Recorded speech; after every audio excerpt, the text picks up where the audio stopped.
I mean, this is one of those deals where, as I understand it, in Scotland, there is, three options for a jury. There's guilty, there's not guilty, and there's not proven.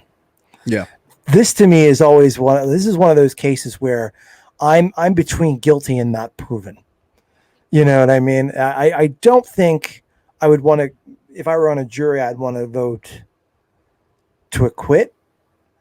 But I also have a strong feeling, first of all, that evidence that was submitted, particularly the silly string video, and also the prosecution spent a lot of time convincing a conservative rural Texas jury that Darlie Routier was basically, your classic Jezebel woman of the world.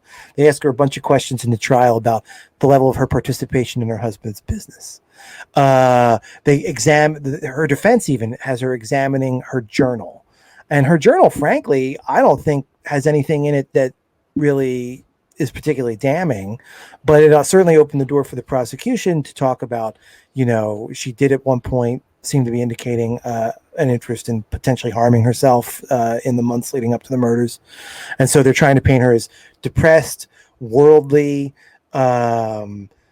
somebody who's interested in material possessions, isn't a traditional house mom in the sense that she's participating in the business. I mean, they're trying to paint this very negative picture of her character, which is all completely irrelevant, in terms of what matters is, and I think this is something about the world having changed. In 1998, that's the way this type of evidence would have been presented. Today, I think they would have been hammering much more on whatever physical evidence they had. The problem is, as you've pointed out, and I think correctly, while the physical evidence is very, very, very suggestive, I don't know that they have the smoking gun in and among it. Yeah. And that, for me, I look at these, I'm quite liberal with my view on these. And in my view, whether I'm suspicious she did it or not, the burden of proof has not been met at all. Mm-hmm. And we can make an assumption. And my general view is I'd rather somebody who may have gotten away, somebody who may have done it, get away with it if you have no evidence to confirm they've done it. Yeah. For me, it's a no-brainer. It's people, well, what if they get away with it? Well, that's part of it. That's part of it. People who commit murders and get away with it, it's because you haven't been able to prove it. That's life, and that's shit.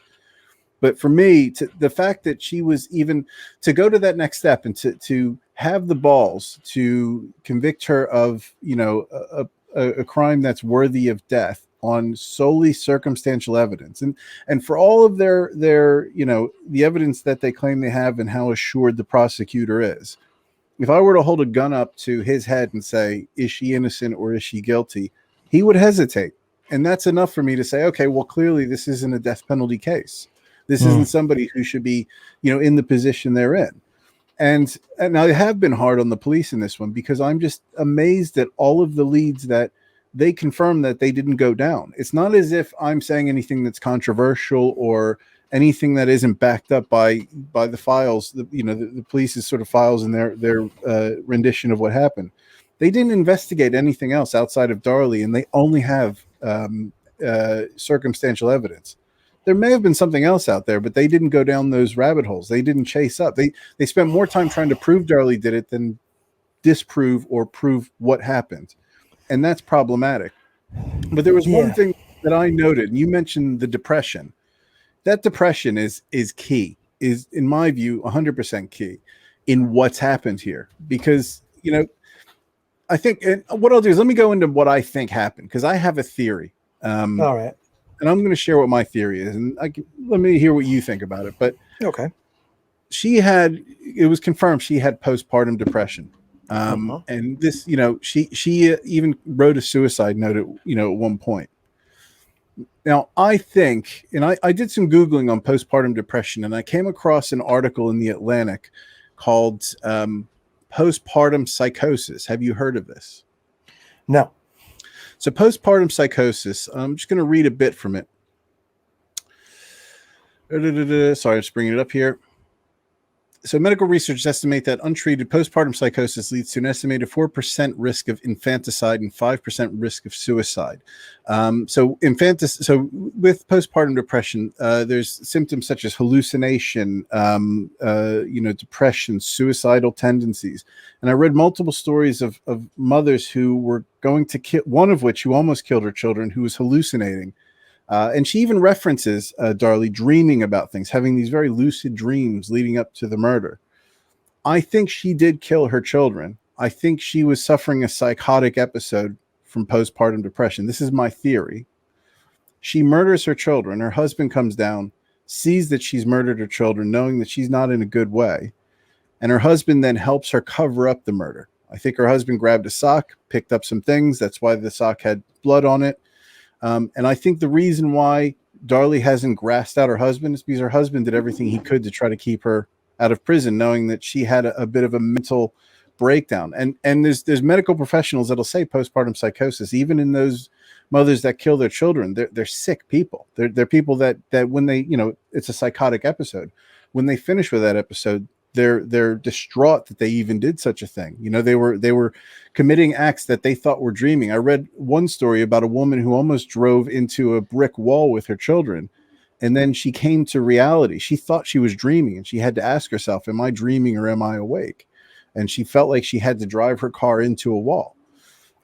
So I think she knows she did it. I think she had a psychotic episode. Now, I'm not saying this is 100% what happened, but this is my theory, and I think Darren helped her to cover it up unsuccessfully.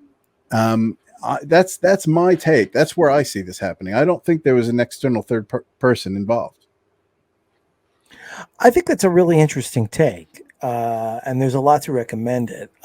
Based on the fact pattern, though, at least one question occurs to me. When does Darren plant that sock? So when does Darren plant that sock? I mean, she's on the phone with 911. He's got plenty of opportunity to run out and run back in. So you think that sometime while that call is going on, everything clicks in his... So you think he's woken up from a straight sleep, like he says. He comes downstairs, sees the scene, and very quickly, despite all the panic, I mean, because he talked about this, and I don't think I've never heard anyone question it. He attempted to administer CPR to one of the children. That failed, obviously. That was when the police were there. Okay. So the Officer Waddle, he was the first responder. He was the one that saw Darren walking out of the house. Darren obviously went back in when the police were there, and he was giving CPR to his children at that stage. So the officer, I remember, it was very vivid because it's a very disturbing rendition, because he said he saw Darren giving CPR and Darlie just standing there not doing anything. And yes, Darren was giving CPR, and he could see blood coming out of the kid's chest because he had been stabbed. Yes. And he had a very vivid recollection of this. So this was while Darren was at the scene giving CPR. So you think that while she's on the phone, in other words, Darren's running out of the house, planting a sock, has that presence of mind in the middle of all that. Well, he's got this sock that he probably used to pick up a knife that she used, clean up her blood because maybe she tried to kill herself, put it back in the butcher block, and it's his sock. It is his tube sock, and it looks like it's been grabbed. He then realizes, I've got evidence of tampering here. I'm going to run down to that bin or that sewer, and I'm going to chuck it in, and I need to get my ass back in a hell of a hurry because she's on the phone with 911. And that's my best theory of what happened. Could be. It could be. Because there's the one thing that kept sticking to me was psychosis, and every body language expert I watched said that she had she was symptoms, I don't know if that's the right thing, but had indicators of being psychotic, which with the way she interviews and the way she stares people down and how she reacts and how she checks with the camera when she's talking about, there's a detachment of emotion when she talks about her children. And how things are a bit forced and acted out. And it was just surprising because when I looked up postpartum depression and infanticide and children murder, that just came up. It was like the Atlantic. I'll put that article in the description, and it was just like, wow, this to me seems like the most plausible thing with the evidence. When this gets posted, we should put it in the comments, because that would be, like Yeah. along with the thing, so that people can read it. I mean, Darren is a suspicious character, there's no doubt. And I am certainly not above thinking he was involved in some way, and that perhaps Yeah. he was involved in trying to cover up the crime. I mean, I think that does make a certain degree of sense.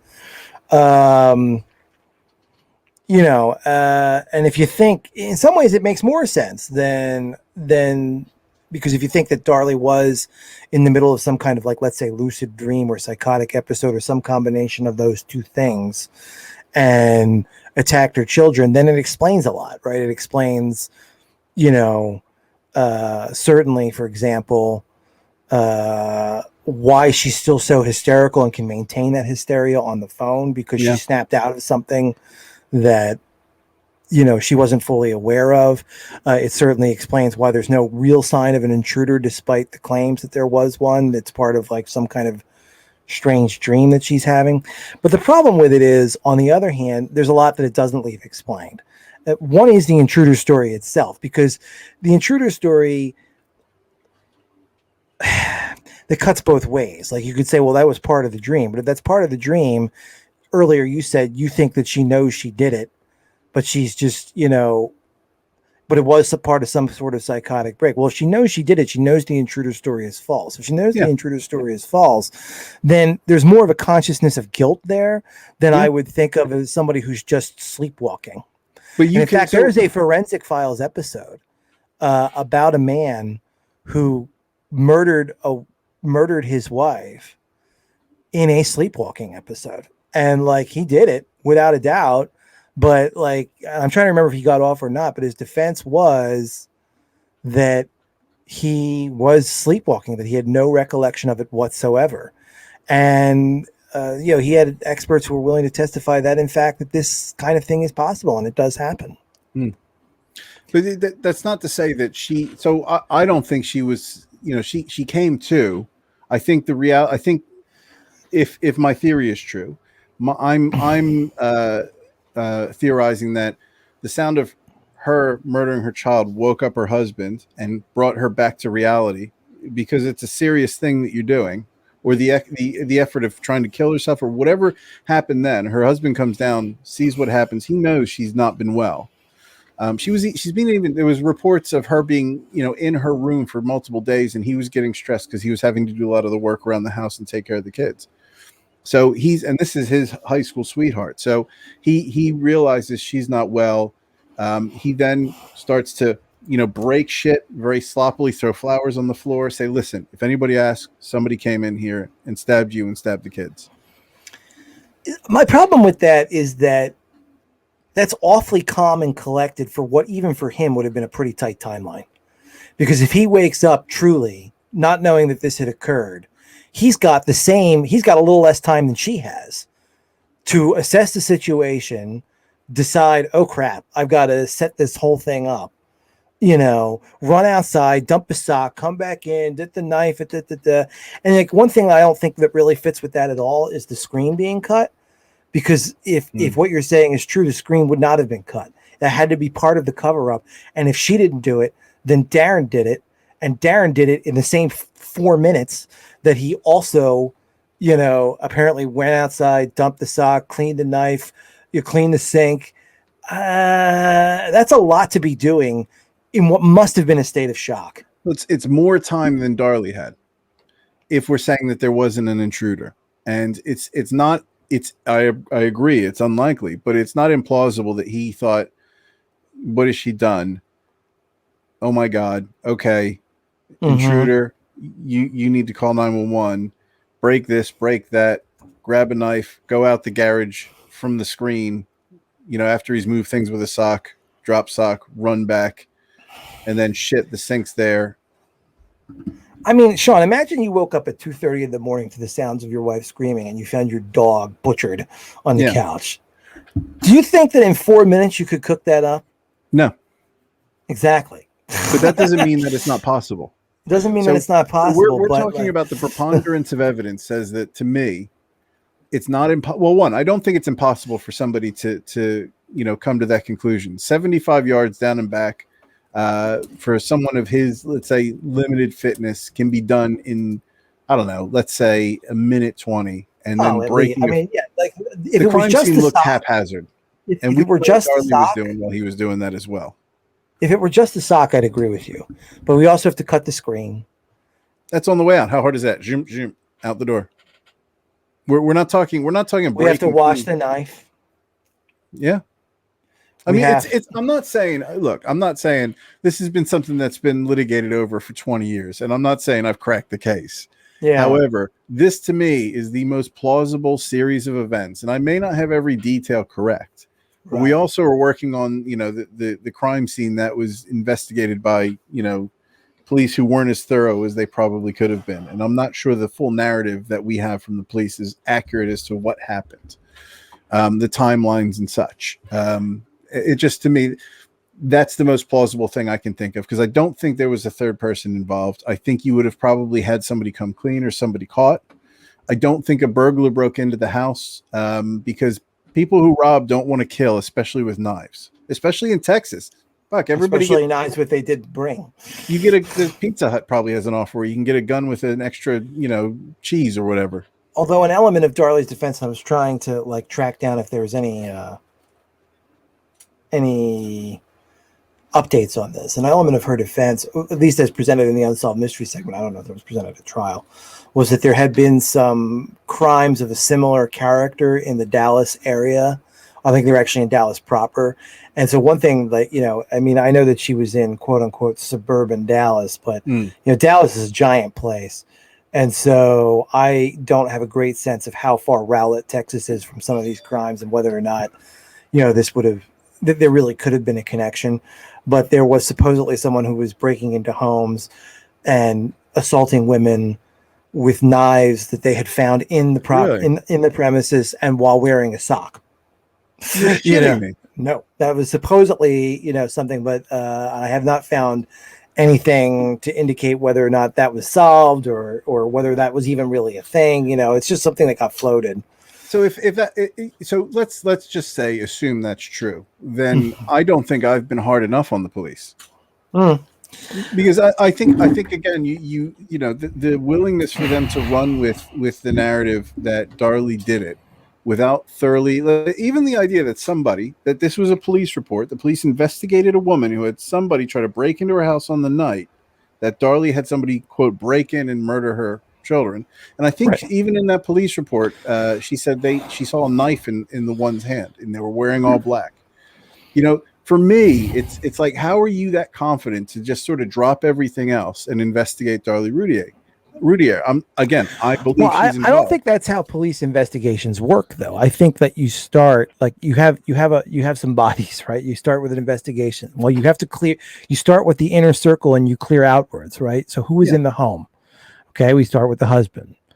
We've investigate the husband, we clear him. Now we start on the wife, and you keep working on the wife until you can clear her, and they never could clear her, and then ultimately they decided that her story didn't add up, and in fact, now does that mean make it 100% so? It's an interesting question. And, I began this by comparing it to Serial, and I think that was actually a relatively apt comparison, because as you follow that case, what becomes clear in that case is a very similar situation.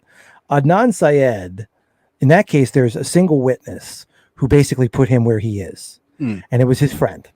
And his friend turned state's evidence and gave the police everything they needed.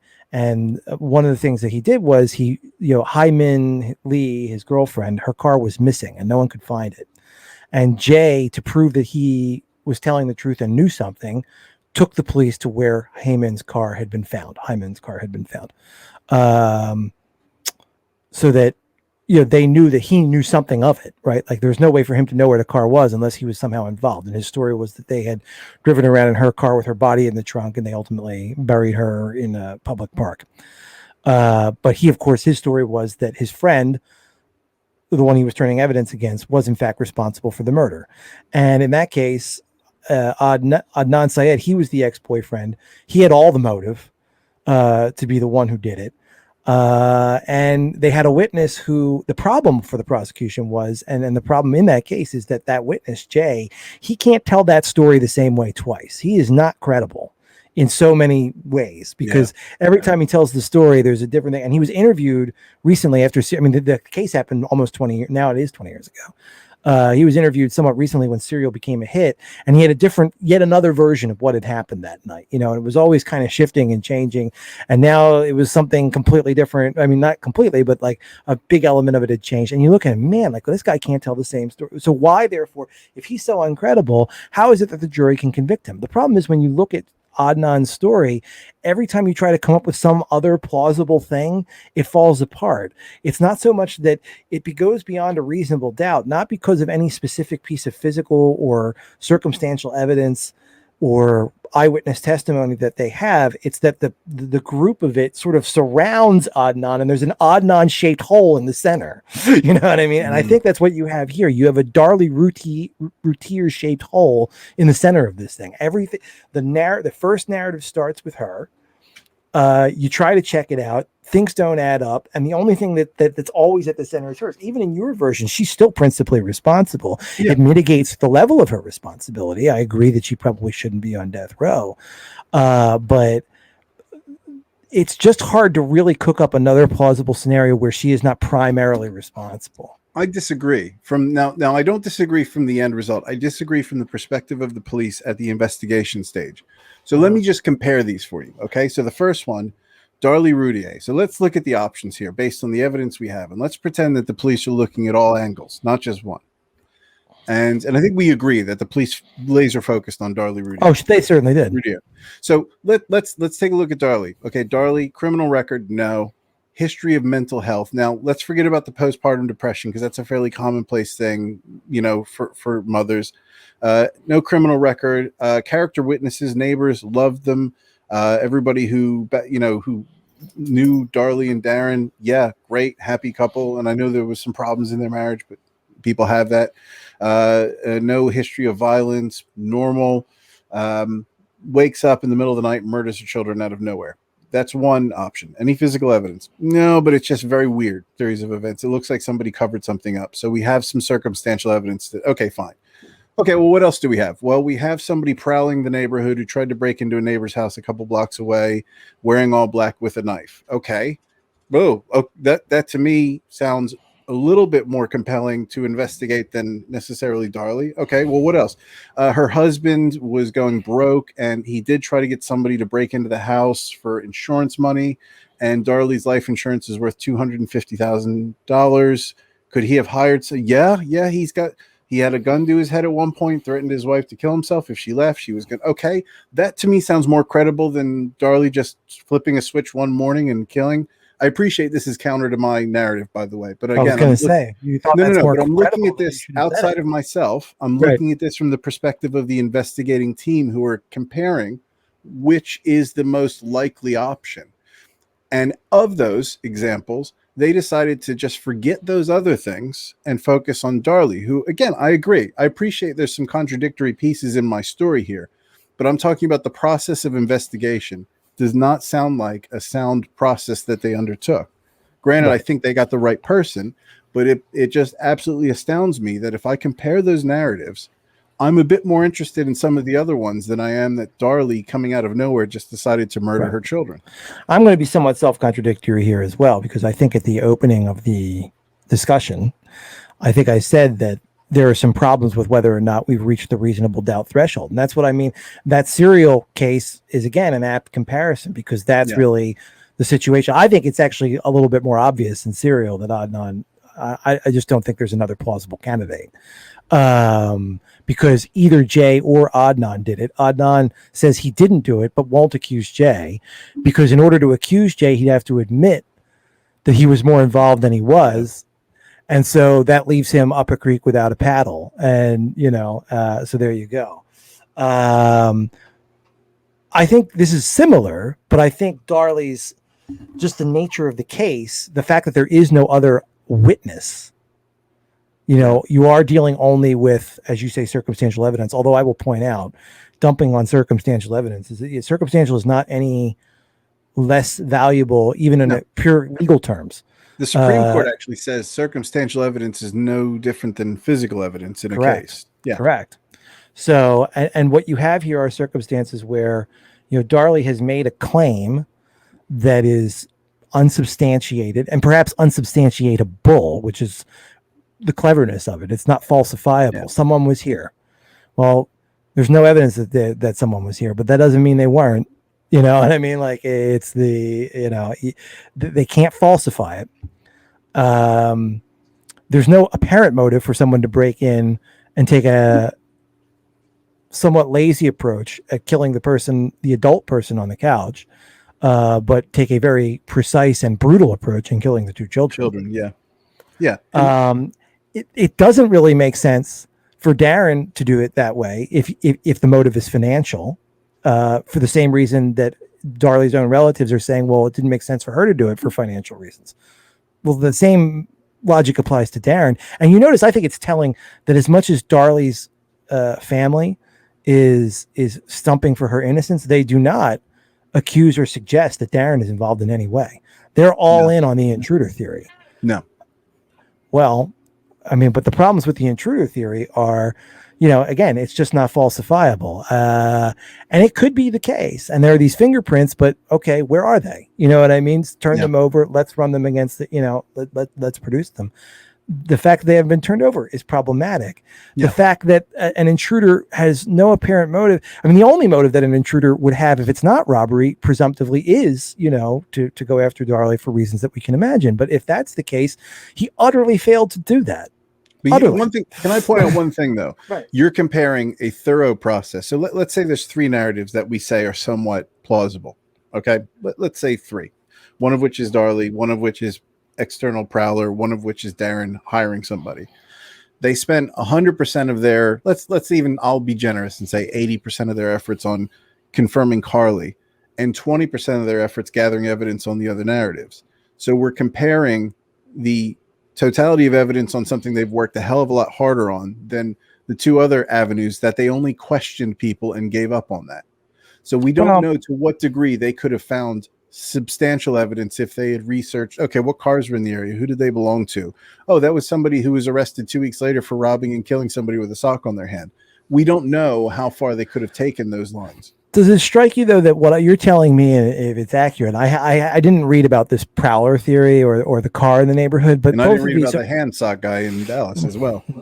So, but I mean, all of this is very vague. The hand sock guy in Dallas is at least, presumptively there are other crimes that were committed, that there's some meat on that. But, I saw a strange car in the area. But so let me ask the question. There was a guy dressed in black trying to, I can't investigate that. What am I supposed to investigate? Why can you not investigate cars that were driving around the area? Why can't you investigate police reports? Why can't you dig deeper into the description? All right, Sean, there was a strange car in my neighborhood last night. Go ahead, investigate it. Okay, I'm going to go to all the cameras that are in the area. I'm going to check all the gas stations. This is 1990. What was 97? it? 6? Well, yeah, okay, so we're going to check all the gas stations. We're going to check all the police reports to see if there was any other robberies in the area, if there's any robberies in the last week or 2. Okay, that takes 10 minutes.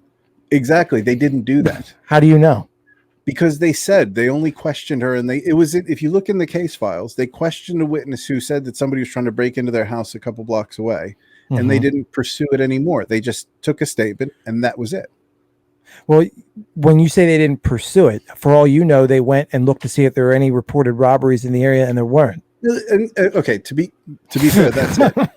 But it's you also, from your, I think your perception that they investigated enough and my perception they investigated that enough are equally unfounded.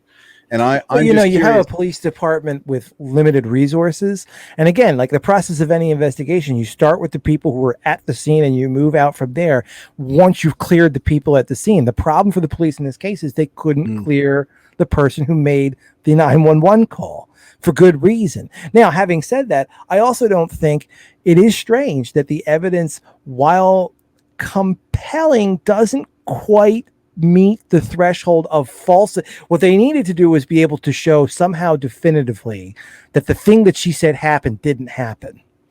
And the problem is that there's just enough that I don't know that they got there. And it's hard to prove a negative. Yeah. Or they needed to be able to say, like, okay, here's, one of the children's blood all over the front of your shirt. or inside your shirt, or some other thing that would be super. It was down to one drop of quote unquote cast off blood on the back of the shirt, and the fact that her wounds were superficial, that's circumstantial. There's no thing that you can point to and say, aha. And that's where we get down to the nature of reasonable doubt. And what does it really mean, reasonable doubt? Do you think they investigated Darren Routier's calls and his dealings weeks leading up to that? I don't know. And that at least I agree, perhaps maybe they did, maybe they didn't, but that would be one you'd want to exhaust. I guess this is more to my point. And you make a really good point. And maybe I'm misunderstanding the investigative process. I just know that if I was, let's say I was Darren and I wanted, let's even say I'm the father, the grandfather or something, and I want to know who actually killed this person, these people. I would be really curious as to, okay, we have evidence that kind of says something, but it doesn't. We have this evidence based on a shit ton of work that's gone into it, and this is the best that we have. Okay, so what resource have we put into these other possibilities? Very little. Okay, so we're missing evidence that we don't have because we've not put the resource in to get that return. There's a specific return. Part of discounting these other things. Police officers, police departments can walk, as they say. I hate using these cliche terms because it's so now. Walk and chew gum at the same time. They don't have to just focus on one. They have more than one person that can actually do a little bit more legwork on other pieces. And maybe that's something for the audience to ask. So maybe we ask in the comments, if you've made it this far, God damn it, you need to comment. If you've made it this far, do you think the Rowlett police did a thorough job in investigating? Do you think that they had reason to look at other options that were present, either prowlers in the area or Darren's dealings 2 weeks beforehand? Or do you think that actually because they couldn't discount Darlie, they were right in focusing as much resource they have into Darlie? So I'd be curious to hear what you think. And Andrew, that was a really interesting case. This is one of my favorite shows we've done so far, I think. I think so. And I mean, as I'm sitting here, I'm thinking even more things like, trying to work through a scenario where Darlie's not the center. So or she's equally at the center with Darren. So I'm thinking, well, maybe Darren, if he's willing to investigate the possibility of bringing somebody in to rob the house in order to run an insurance scam, maybe he'd take that one step further and have them come in and murder the kids. Yeah. Right. Yeah. Okay. So that actually means there is a third party involved, and maybe except the problem with that is if that's the plan, you're either cooking it up with your wife. And again, then the plan is, what, you're going to split $10,000 worth of insurance money? Apparently they needed a $5,000 loan. You need every cent of that insurance money. You can't be splitting it with anybody. So that doesn't really make much sense. The only way it makes sense is if Darren did it on his own and hired this person, said, listen, come in and kill my wife. And for some reason he butchered the 2 children and didn't manage to kill the wife. And if I'm Darren, boy, am I pissed. You know what I mean? Neither one of those makes a lot of sense. But yes, anyway, I do think, and this has been one of the better episodes. And again, and it's been fun to discuss. I think that this really does get down to, for me, I've never sat on a jury, and I've always wondered and asked myself, what is reasonable doubt? Like when I'm sitting in that box and I'm finally asked to render a decision, what does that mean? Does it mean I'm 90% sure? Does it mean I'm 95% sure? Does the target move depending on the severity of the charge? It's kind of what I've always thought. Gee, if I'm there sitting but even sending somebody to jail, you're ruining their life, even if it's only for, 6 months because of some whatever, that's going to be on their record forever. Yeah. And, it's so hard to know, you know what I mean? And how does one construct knowledge without direct knowledge? It's a fascinating case.